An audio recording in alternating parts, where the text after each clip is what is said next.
Beverly Hills. The name alone evokes thoughts of fame, fortune, glamour. Never murder.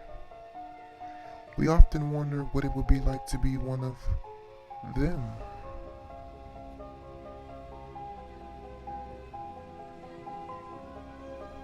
We often wonder, is the grass really greener on the other side?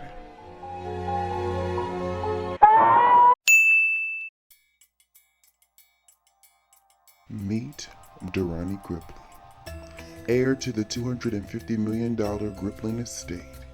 He was born August 1st, 1993, to Tanisha and Alec Griplin. This was supposed to be a beautiful time for the family, but soon turned very sad. See, Durrani was supposed to be a twin, but his sister did not make it. They say when one hurts, the other feels it. Durrani grew up detached, depressed, different. After being criticized and ridiculed as a child, his parents had him taken to some of the best doctors that money could buy. They said he would grow up emulating what his sister would have once become. With very little understanding in the world, he was pulled from school. With no friends, they say that Durrani would talk to himself as he played as a child. They say it was the spirit of his long-lost sister that he would play with. At the age of 17, Durrani's parents died in a car accident. He inherited his father's $250 million fortune. With no friends and no guidance, he became reckless and loose with money. And this was where people say things got very, very interesting. Anything your heart desires, just say the word, put him to work. He gon' have you feel inspired and run through your veins and numb down the pain. Call him up to spark your fire. One more time. Good alright, little sugar, little spice inside. Got that? Only call him when I need to. Anytime I got a sweet tooth, and I know he got that sugar. Wait, there's more. One day while browsing Instagram, he stumbled upon Chanel Oberlin. He became totally obsessed with her. Everything from the way she dressed up into the way that she looked, down to her nail shape. He wanted to be just like her. People believe not having a mother, he attached himself to this total stranger. Slowly but surely, a change started. Dubbed the Rodeo Bull, he would go with his newfound friends and laugh with the lessers. She's so fucking broke. By this time, he started to value who he was by the size of his bank account. The problem was, his bank account had depleted to nearly nothing. With his house being in foreclosure and his Bentley being repoed, he went nearly crazy, trying to upkeep the lifestyle that he could no longer afford.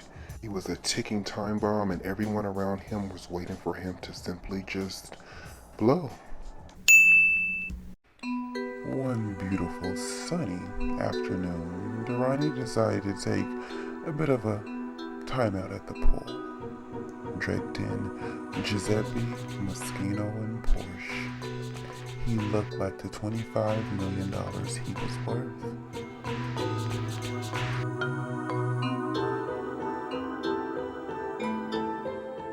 To keep down on calories, carbs, and bloat, he figured cotton balls should cushion the palate just as well. And this is also where people say he lost it on his assistant. Excuse me, underpaid and overworked city worker? Yeah, I need you here. She had been his assistant for at least 3 years, and he still refused to call her by her real name. Most of the staff believed that he didn't even know it. Her sole job was to simply make him look perfect. With fears of losing her job, she did whatever he asked and every which way he would ask, with no hesitation. He ordered her to run around the pool for at least half an hour. Feeling tired and defeated, she continued to do whatever he wanted, at his every beck and call. Even though he was evil to her, she felt a sense of pity for him. And this day, it just wasn't enough. With a bad case of body dysmorphia disorder, he seen himself as unattractive and ugly, no matter what he looked like, and would take it out on the closest person to him. I can't believe that you tried to make me look like a fat, ugly bitch! Listen, Miss Keisha, you have one more time to make this right, and if you don't, I can guarantee there's an EBT card downtown with your name on it.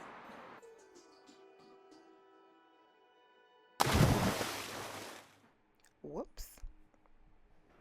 His assistant was later fired, with no references and no severance pay. She went into a rage, saying that she would, quote, kill him next time she seen him. One night of hard shopping, he gets a mysterious message from Chanel Oberlin on Instagram.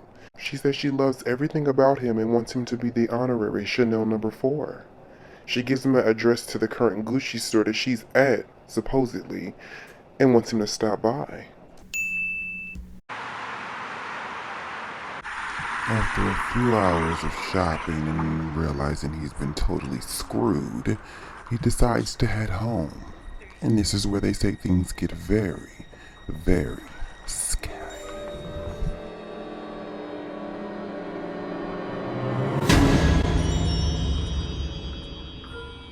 Where the hell is my car?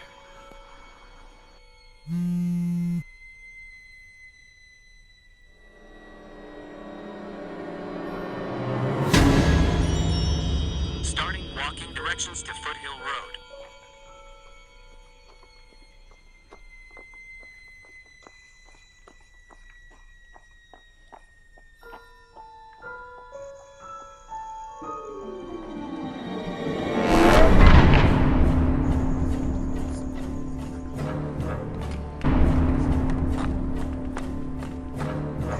Chanel said they have a great sale, so she's nice.